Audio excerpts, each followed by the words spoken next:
आउज़ुबिल्लाहिमिनश्शैतानिर्रजीम बिस्मिल्लाहिर्रहमानिर्रहीम। Balochistan public service commission के headmaster SST lecturer education की ऑनलाइन पेडागोजी के सिलसिलों में मैं Salamat Barech lecturer education government post graduate college आपकी खिदमत में हाजिर हूँ। आज हम बलूचिस्तान पब्लिक सर्विस कमीशन के हेडमास्टर की पेडागोजी पोर्शन में क्रिटिकल थिंकिंग, तनकीदी फिक्र जिसको हम कहेंगे, वो हम पढ़ने जा रहे हैं। तो उसको हम स्टार्ट करते हैं।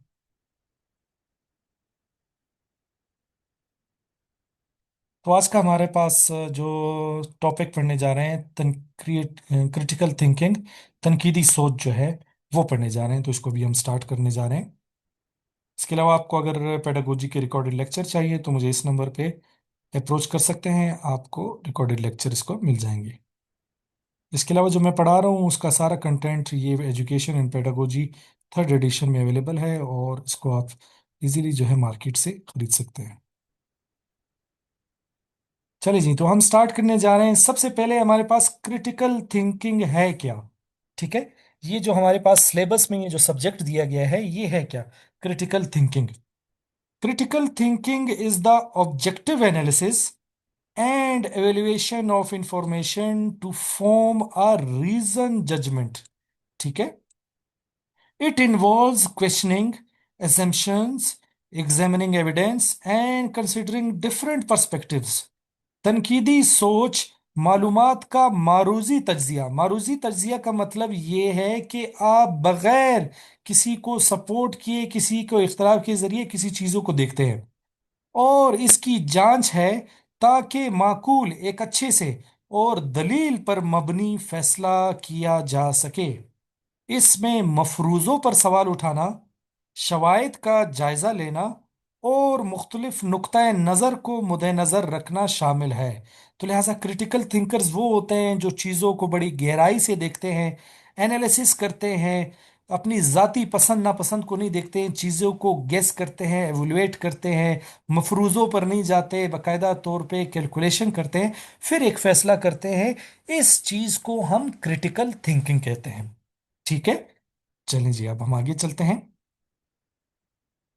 अच्छा जी, क्रिटिकल थिंकिंग के कोर स्किल्स कौन से हैं? ठीक है, तनकीदी सोच की जो बुनियादी महारतें हैं वो कौन कौन सी हैं? आप कैसे जो है जो है पहचानेंगे कि कोई क्रिटिकल थिंकर है तो कैसे है? तो क्रिटिकल थिंकर जो होते हैं उनमें ये खासियतें या ये स्किल्स पाई जाती हैं। पहला है हमारे पास analysis, breaking down complex information into a smaller parts to understand its component and their relationship। तज्जिया करना, पेचीदा मालूमात को छोटे हिस्सों में तकसीम करके और उनके बाहमी ताल्लुक को समझना क्रिटिकल थिंकिंग के कोर स्किल्स में आता है। ठीक है, सेकंड है हमारे पास इंटरप्रिटेशन। ठीक है, जिसको हम कहते हैं तशरीह करना। ठीक है, understanding the meaning and significance of information, मालूमात के मानी और अहमियत को समझना और फिर फैसला करना। यहां पे क्या था? पेचीदा मालूमात को छोटे हिस्सों में तकसीम करके फैसला करना। ये क्या है? जो मालूमात मिली है उसकी तशरीह करके और इसकी अहमियत को देख के फैसला करना। अच्छा, तीसरा हमारे पास जो इसकी स्किल है, कोर स्किल है, वो है इन्फ्रेंस, ड्राइंग कंक्लूजन्स और making logical judgement based on evidence and reasoning. शवायद और मंतक की बुनियाद पर नताइज अखज करना। जो शवायद हैं, जो मंतक है, उसकी बुनियाद पर जो है वो फैसला करना क्रिटिकल थिंकिंग के कोर स्किल में है। अच्छा, एक और हमारे पास है evaluation, assessing the credibility, relevance and significance of information. मालूमात की एतबारियत, मुनासबत और अहमियत का जायजा लेना। ठीक है, ये है। फिर हमारे पास सेल्फ रेगुलेशन, ये बड़ी इंपॉर्टेंट और काम की चीज है। Monitoring one's own thinking process and making adjustment as needed. खुद जाब्तगी, अपनी सोच के अमल की निगरानी करना और जरूरत के मुताबिक उसे दुरुस्त करना कि भाई मुझ में अगर कोई खामी आ रही है तो मैं उसको सही कर सकूं। ये बड़े अजीम लोग होते हैं और ये बड़े दिलावर लोग होते हैं जो कि अपनी खामी को देख के उस चीज को इंप्रूव करते हैं। ठीक है। तो ये हमारे पास थे कि जो क्रिटिकल थिंकर होते हैं उनमें ये स्किल पाई जाती है कि वो तज्जिया अच्छा कर सकते हैं, तशरीह अच्छी कर सकते हैं, नतीजा बड़ा अच्छा निकाल सकते हैं, जायजा बड़ा अच्छा कर सकते हैं, और खुद ज़ाब्तगी और खुद एहतसाब अच्छा तौर पे कर सकते हैं। Analysis, interpretation, inference, evaluation and self regulation. ठीक है। चलें जी, अब हम आगे चलते हैं। अच्छा जी, अब हमारे पास है इंपॉर्टेंस ऑफ क्रिटिकल थिंकिंग। अब देखें, ये बड़ा जर्नल है। ठीक है। इंपॉर्टेंस ऑफ क्रिटिकल थिंकिंग, जो हमारे पास क्रिटिकल थिंकिंग है, इसकी हमारी जिंदगी में इसकी अहमियत क्या है, हमारी जिंदगी में इसका फायदा क्या है। ठीक है। तो चलें जी, अब हम इसको पढ़ते हैं कि क्रिटिकल थिंकिंग की हमारी जिंदगी में और हमारी अहमियत में जो है वो है क्या है। और आप ये देखें कि इसको हमारे एग्जाम में क्यों शामिल किए गए, इसलिए शामिल किए गया है क्योंकि हेडमास्टर एक लीडर होता है, एक सुपरवाइजर होता है, एक एडमिनिस्ट्रेटर होता है। तो लिहाजा उसको क्रिटिकल थिंकर होना चाहिए, अच्छे फैसले करने चाहिए। इसलिए ये सवाल जो है, ये सब्जेक्ट बड़ा अहमियत का हामिल है। इसमें जो है वो जो है आपसे सवालात पूछ सकते हैं, बड़े टेक्निकल क्वेश्चन के। अच्छा जी, तो अब हम आते हैं importance of critical thinking in our daily lifes. Problem solving.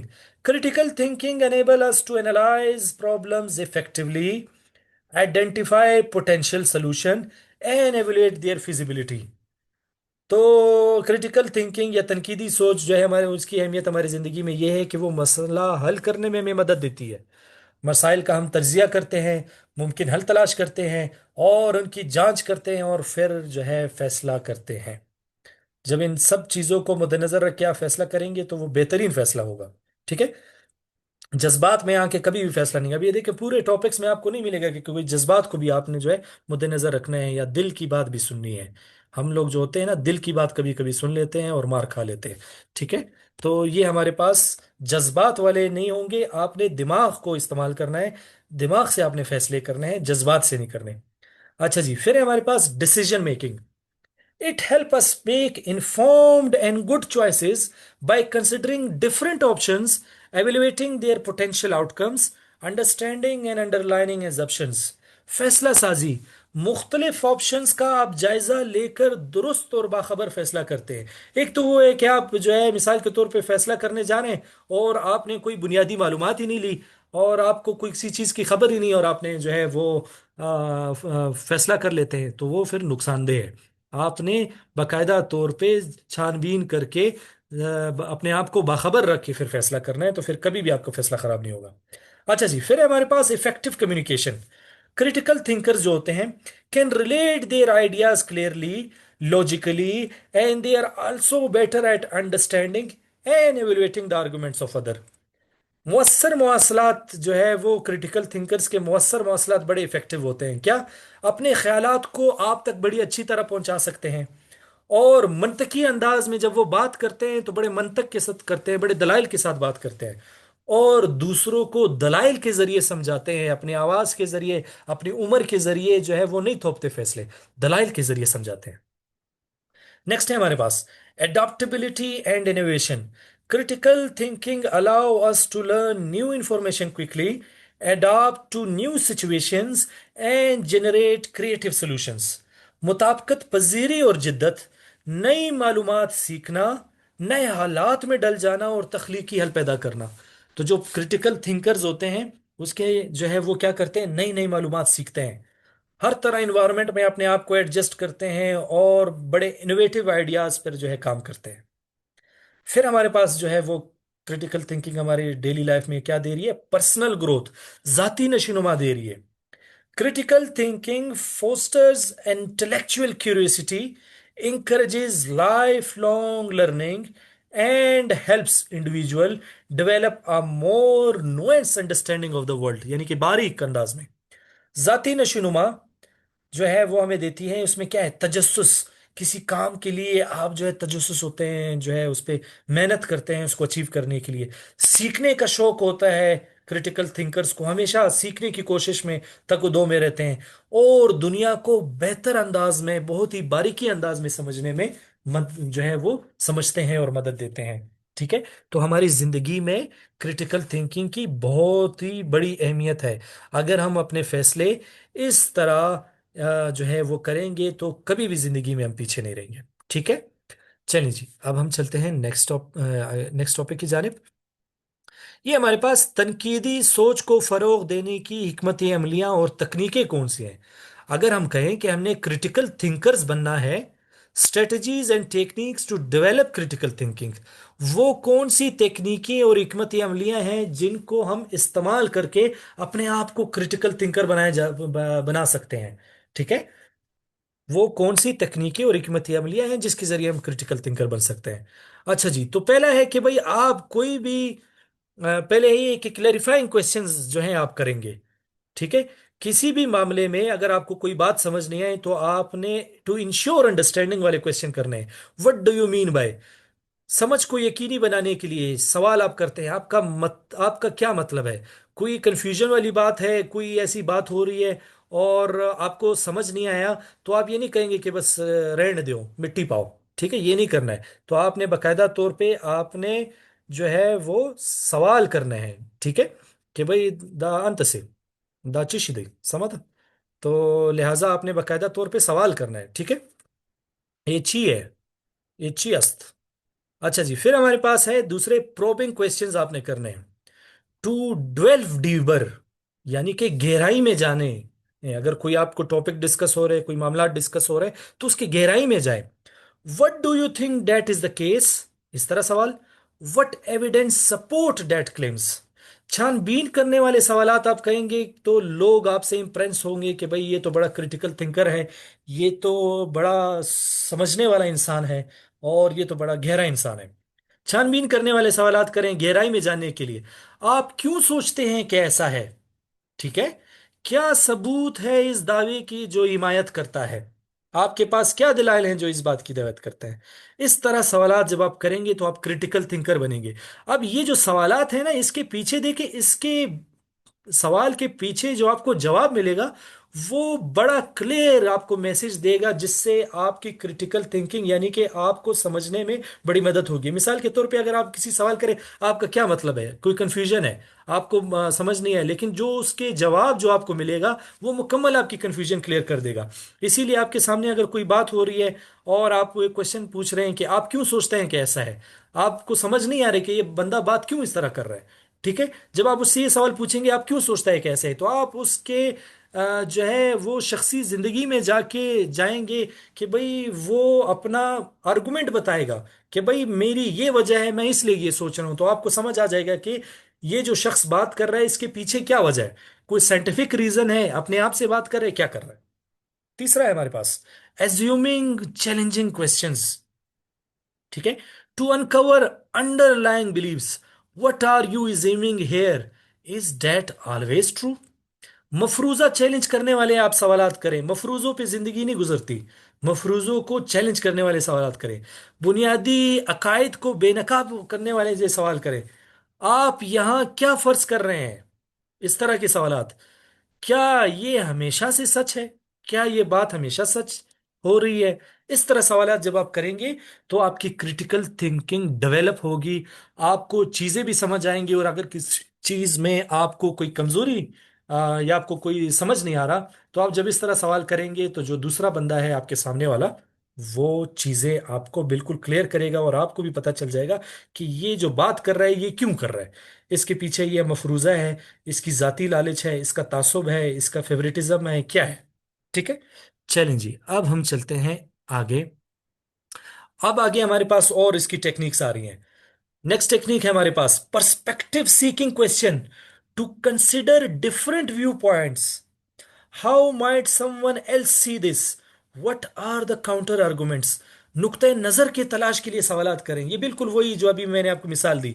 मुख्तलिफ नुक्ते नजर पर गौर करने के लिए कोई और इसे कैसे देख सकता है, मुखालिफ दलाइल क्या हो सकते हैं। अगर मिसाल के तौर पे आपके सामने कोई जो है किसी के अगेंस्ट बात कर रहा है, तो आप उससे पर्सपेक्टिव पूछें कि भाई आप उसके हवाले से क्यों मुखालिफ हैं, क्या वजह है। जब वो अपने पर्सपेक्टिव बयान करेगा तब आपको समझ आ जाएगा कि इसके पीछे इसका क्या मकसद था बात करने का।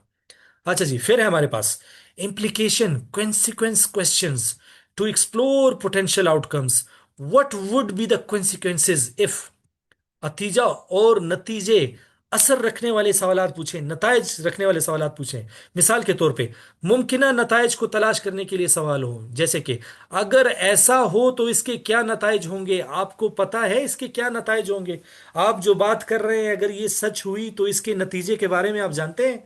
आप ये इकदाम उठाना, आप इकदाम जो है उठाने जा रहे हैं, इसके पीछे नुकसानात से आप खबर हैं या नहीं है, वाकिफ हैं या नहीं है?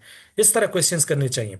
अच्छा जी, फिर है हमारे पास evidence based questions to demand justification. What data support your conclusion? Where did you get that information? शवायद पर मबनी सवालात जो है आप जो है वो पूछा करें, तब जो है आपकी तनकीदी सोच जो है वो फरोग पाएगी। जवाज का मुतालबा करें।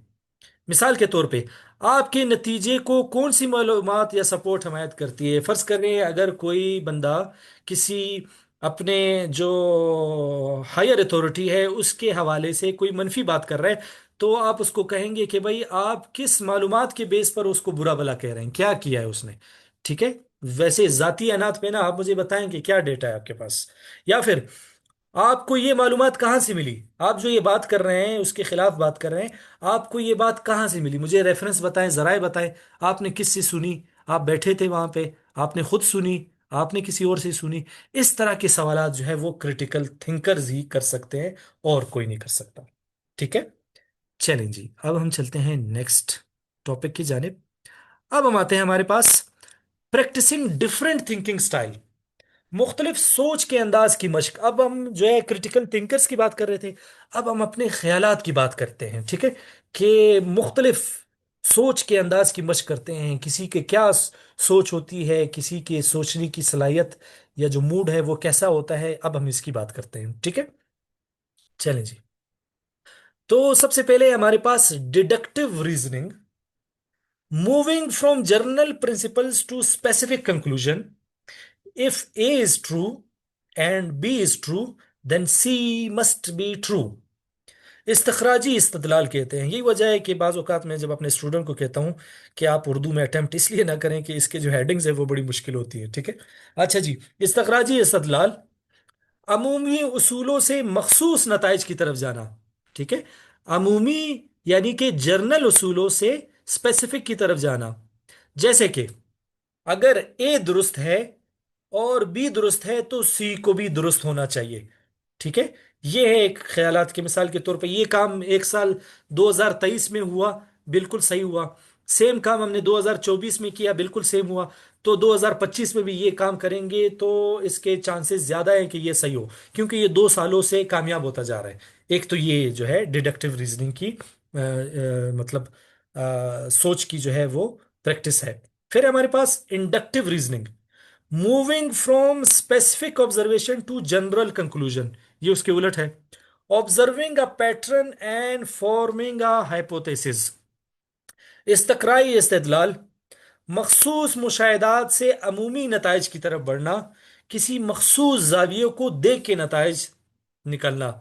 ये इस तरह है, मिसाल के तौर पे 2024 में काम हुआ और 2025 में हुआ, तो आप देखते हैं कि 2024 वाले में आपने कुछ तब्दीलियां की थी, वो ज्यादा जो है कामयाब हुई। तो फिर आप क्या करते हैं, जिसमें आपने तब्दीलियां की और वो कामयाब जो है वो प्रोजेक्ट कामयाब हुआ, आप उसी को पिक करते हैं। ठीक है, उसी के पिक करके आप अपना नया प्लान बनाते हैं। ये है हमारे पास इंडक्टिव रीजनिंग। अच्छा जी, डिडक्टिव हो गया, इंडक्टिव हो गया, अब है हमारे पास abductive reasoning, forming the most likely explanation based और incomplete information, inference to the best explanation. कयासी इस्तदलाल, नामुकम्मल मालूमात की बुनियाद पर सबसे ज्यादा मुमकिना वजाहत को पेश करना।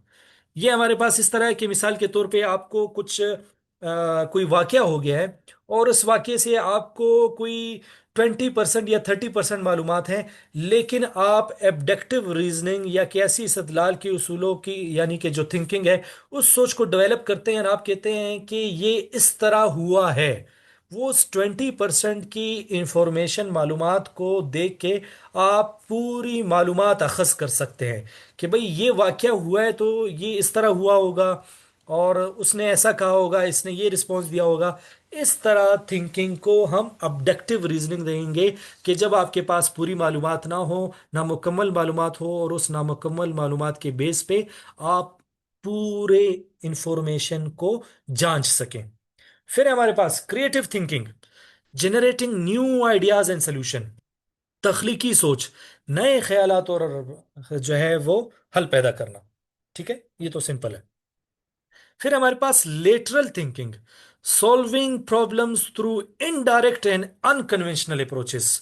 जानवी सोच वो है कि मसाइल को बिलवास्ता और गैर रिवायती तरीकों से हल करना। जो काम पिछले 10 सालों से, 20 सालों से, या जो माइंडसेट से कोई उसको सॉल्व करते आ रहा है, तो लेटरल थिंकिंग से क्या करते हैं आप ही, एक नया तरीका जो है वो देख लेते हैं और उससे जो है उस चीज को सॉल्व कर लेते हैं। ये है हमारे पास लेटरल थिंकिंग। ठीक है, तो ये तो थी कि जिससे हम अपने जो माइंड को प्रैक्टिस कर सकते हैं। अच्छा जी, अब हमारे पास टॉपिक है क्रिटिकल थिंकिंग का हमारे जो आम जिंदगी है उसमें क्या किरदार है। Critical thinking in everyday life, रोजमर्रा जिंदगी में तनकीदी सोच जो है वो क्या किरदार अदा करता है। चलें जी, अब हम इसको पढ़ते हैं।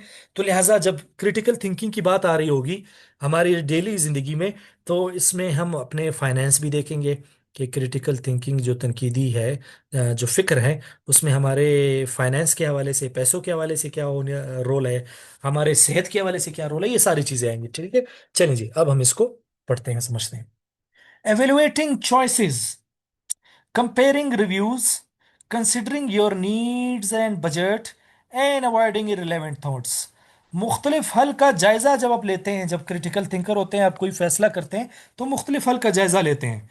जायज़ों का मुवाजना करना, अपनी ज़रूरियात और बजट पर गौर करना, और गैर मुतल्लका ख्यालात से गुरेज करना, क्रिटिकल थिंकिंग का हवाले से ये पहला है किरदार।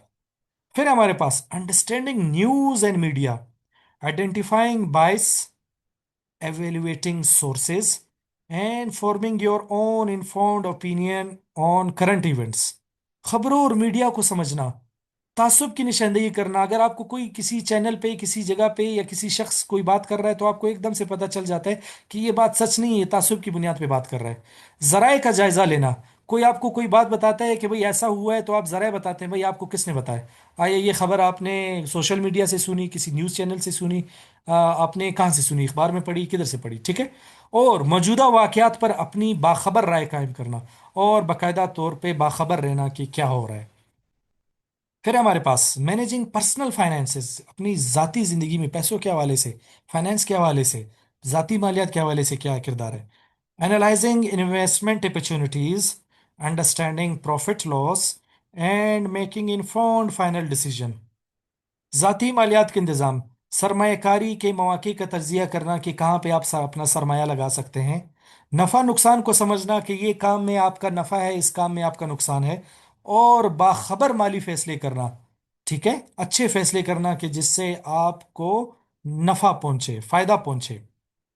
फिर है हमारे पास क्रिटिकल थिंकिंग का हमारी जाती जिंदगी में बड़ा अमल है, हमारे ताल्लुकात पे उसका बड़ा अमल दखल होता है। Interpersonal relationships, understanding different perspectives, resolving conflicts constructively, and communicating effectively. बाहमी ताल्लुकात, मुख्तलिफ नुक्ता नज़र को हम समझते हैं।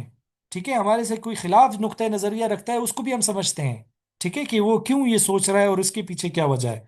तनाज़ात को तामीरी तौर पर हल करते हैं, जैसे हमने पढ़ा ना अभी कन्फ्लिक्ट मैनेजमेंट में, स्कूल ऑर्गेनाइजेशन मैनेजमेंट में। तो लिहाजा कोई तनाज़ा हो जाए तो उसको तामीरी अंदाज में हल करते हैं, और मुअस्सर तरीके से बातचीत करते हैं, एक अच्छी कम्युनिकेशन डेवलप करते हैं, अपनी बात अच्छी तरह पहुंचाते हैं, और दूसरों की बात को अच्छी तरह समझते हैं। लास्ट है हमारे पास health and wellness, evaluating health information, understanding medical advice, and making informed decision about your wellbeing. Critical thinker जो बंदा है वो अपनी सेहत का भी ख्याल रखता है। सेहत और तंदुरुस्ती, सेहत की मालूमात का जायजा लेना, बाकायदगी से अपने टेस्ट करवाना, अपने फिटनेस का ख्याल रखना, तिबी मशवरे को समझना, डॉक्टरों से कंसल्ट करना, और अपने फलाह बहबूद के बारे में बाखबर फैसले करना, ये क्रिटिकल थिंकिंग की जो है हमारी ज़िंदगी में इसके फ़वाइद हैं और इसकी अहमियत है। ठीक है। तो अब तक अगर इस हवाले से, हमारे टॉपिक्स के हवाले से अगर आपको कोई कन्फ्यूजन है तो आप चैट बॉक्स में जो है वो पूछ सकते हैं, ताकि फिर मैं आपके जवाबात को रिस्पॉन्ड कर सकूं। तो चलें, चलते हैं अपने नेक्स्ट टॉपिक की जानिब। अच्छा जी, अब हमारे पास है टीचर एज क्रिटिकल थिंकर। तनकीदी सोच रखने वाला उस्ताद जो है, उसकी क्या निशानियां हैं, वो क्या करता है। पहला है क्वेश्चंस, अजम्पशंस। मफरूजों पर वो सवाल उठाता है। टीचर्स जो है वो बकायदा तौर पे अपने स्टूडेंट को भी बताता है कि मफरूजों पर जिंदगी नहीं गुजरती। मफरूजे जो है वो गलत होते हैं। हमेशा सही मफरूजे नहीं डेवलप किए जा सकते या होते हैं। तो टीचर्स क्या होता है, मफरूजों पर सवाल उठाता है। Analyses information and evidence. वो मालूमात और शवायद का तज्जिया करता है, फिर बात करता है। अगर वो कोई बात भी करने जा रहा है तो वो मालूमात और शवायद का तज्जिया करने के बाद बात करता है या कोई फैसला करता है। Reflects on practice. अपने तरीकेकार पर गौर करता है। इसने कोई नया टीचिंग मेथड सीख लिया, पढ़ा लिया, देख लिया कि भाई मैंने क्या क्या गलतियां की, उस पे वो कंट्रोल करने की, उसको फिर इंप्रूव करने की कोशिश करता है। Promotes critical dialogue. तनकीदी मुकालमे को फरोग देता है, डिबेट को वेलकम करता है। ठीक है। अपने हवाले से फीडबैक को वेलकम करता है। Model intellectual curiosity. फिक्री तजस्सुस का इस्तेमाल करता है। अपने आप को बेहतर से बेहतर करता है। ठीक है, हर चीज में अपने आप को सीखने की लगन उसमें होती है। एडॉप्ट्स टीचिंग स्ट्रेटजीज। तदरीसी हिकमत अमलियों को अपनाता है। नए नए जो टीचिंग स्ट्रेटजीज आ रही हैं उसको पढ़ता है, सीखता है और उसको इम्प्लीमेंट करता है। तो टीचर्स जो है एज अ क्रिटिकल थिंकर में हमारे पास वो ये हैं। अगर आपके पास पेपर में आता है कि भाई कि टीचर कैसे क्रिटिकल थिंकर बन सकता है, तो ये आपके बेस्ट हेडिंग्स है और उसको आप एक्सप्लेन कर सकते हैं। ठीक है।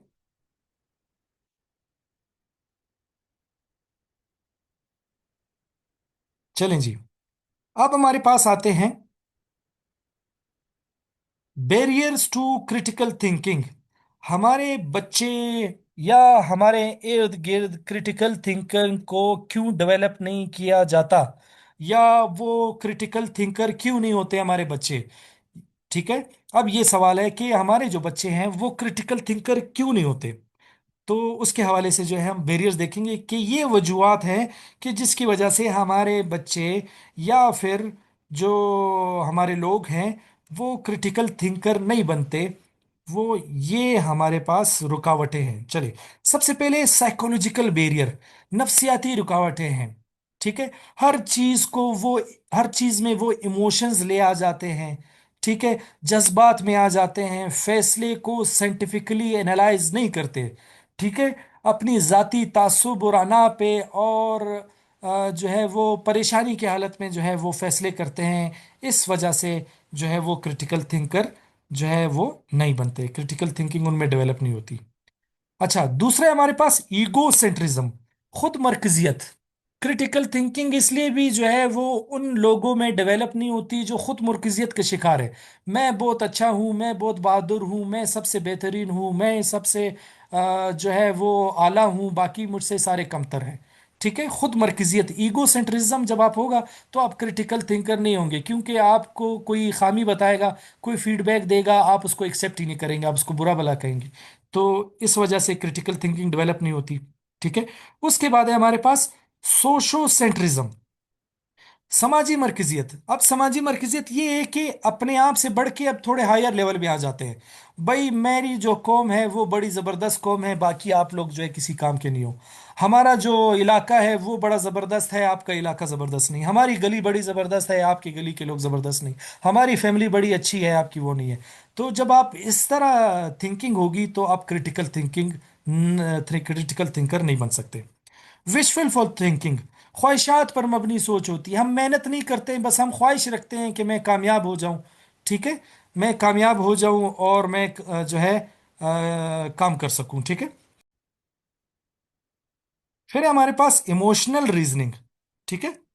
इमोशनल रीजनिंग है जज्बाती इस्तदलाल, हम जो फैसले करते हैं इमोशन को ला के फैसले करते हैं, उसको साइंटिफिक रीजन के हवाले से नहीं देखते, जज्बात में आके फैसले करते हैं। ठीक है। तो जिसकी वजह से हमें नुकसान उठाना पड़ता है। फिर हमारे पास बैंड वेगन इफेक्ट।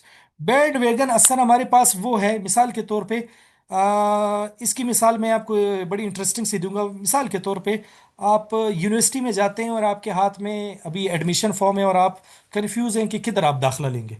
फर्ज कर लेते हैं किसी जो है फिजियोथेरेपी डिपार्टमेंट में बहुत रश है, 200 लोग, 200 बच्चों की लाइन लगी है, और एक तरफ कोई और डिपार्टमेंट है उसमें कोई रश नहीं है, तो आप देखते हैं कि यार ये 200 लोग लाइन में लगे हैं तो ये अच्छा है, मैं भी इसी में चला जाता हूँ।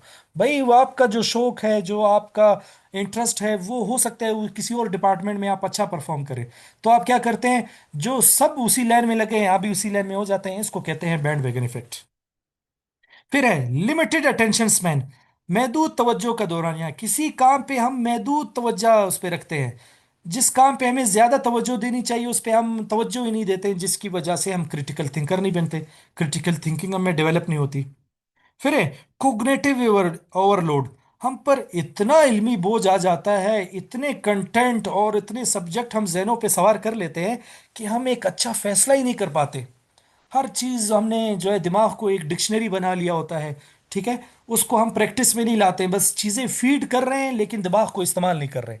डेटा रिसीव तो हो रहा है लेकिन हम इस्तेमाल नहीं कर रहे, अपने दिमाग को प्रोसेस नहीं कर रहे। फिर है मेमोरी लिमिटेशन, याददाश्त की महदूदें। हमारे दिमाग में इतनी चीजें महफूज हो जाती हैं कि और चीजें उसमें ऐड नहीं होती, और चीजों का इजाफा करना उसके लिए दिमाग के लिए नामुमकिन बन जाता है। ठीक है। वो उसको रिसीव ही नहीं कर पाता। इंफॉर्मेशन ओवरलोड, या फिर मालूमात इतनी ज़्यादा होती है, इतनी ज़्यादा होती है, आप हैरान रह जाते हैं कि ये मालूमात सही है, फेसबुक की सही है, व्हाट्सएप की सही है, न्यूज़पेपर की सही है, टीवी चैनल्स की सही है, कौन सी मालूमात सही है। ठीक है। इतनी ज़्यादा मालूमात होती है कि आप कंफ्यूज हो जाते हैं। ये इस तरह है कि जैसे आप एक परफ्यूम दुकान में चलते हैं और आपको 4 से 5 परफ्यूम सुंघा दिए जाते हैं, उसके बाद वो जितने भी परफ्यूम आपको सुंघाए आपको पता ही नहीं चलेगा कौन सा सही था कौन सा जो है वो सही नहीं है। अच्छा जी, फिर है हमारे पास पीयर प्रेशर, हम मर्तबा का दबाव। आपका जो दोस्त है अगर उसने कहा कि भाई मिसाल के तौर पे मैट्रिक के बाद इंजीनियरिंग करनी है और आपका शौक जो है वो कंप्यूटर साइंस की तरफ है, आप उसके प्रेशर में आके जो है आप इंजीनियरिंग करते हैं। भाई क्यों, आपका शौक तो कंप्यूटर साइंस पे है। तो आप क्या करते हैं, हम मर्तबा का दबाव, जो आपका दोस्त है, जो आपका कुलीग है, उसके प्रेशर में आते हैं। ठीक है। वो क्रिकेट खेलने जो है जाता है, आपका शौक फुटबॉल है, आप भी उसके साथ क्रिकेट खेल रहे हैं। तो इस वजह से आप में क्रिटिकल थिंकिंग डेवलप नहीं होती। ठीक है। तो ये तो था हमारा सेशन, तनकीदी सोच, क्रिटिकल थिंकिंग का, जो हमने पढ़ा। इस हवाले से अगर आपको रिकॉर्डेड लेक्चर चाहिए, पेडागोजी ऑनलाइन सेशन के हवाले से कोई मालूमात चाहिए, तो मुझे ये दिए गए नंबर पे आप व्हाट्सएप करें, तो आपको मुलाकात हो जाएगी। इसके हवाले से जो स्टूडेंट ऑनलाइन क्लास ले रहे हैं, अगर कोई कन्फ्यूजन है तो आप चैट बॉक्स में पूछ लें, तो वहाँ से मैं आपको रिस्पॉन्ड कर दूंगा। ये क्वेश्चंस हैं, इसका आप स्क्रीनशॉट ले लें, और इस क्वेश्चंस को आपने अटेम्प्ट करना है। आपके पास पेपर में इस तरह क्वेश्चन, टेक्निकल क्वेश्चंस आएंगे। ठीक है। इस तरह क्वेश्चंस आएंगे। यहाँ पे एक सवाल आपने इस सेक्शन से करना है, एक सवाल आपने इस सेक्शन से करना है, जिसको मैंने लिखा है इजी। ये इजी क्वेश्चंस है। ठीक है। ये इजी क्वेश्चन है, इनमें से कोई एक सवाल अटेम्प्ट कर लें, ले लिया स्क्रीनशॉट। एक सवाल आपने इनमें से करना है, ये डिफिकल्ट क्वेश्चंस का मैंने कैटेगरी बनाई है, इसमें से एक सवाल इसमें अटेम्प्ट करें, और फिर मुझे आप पीडीएफ बना के भेजें।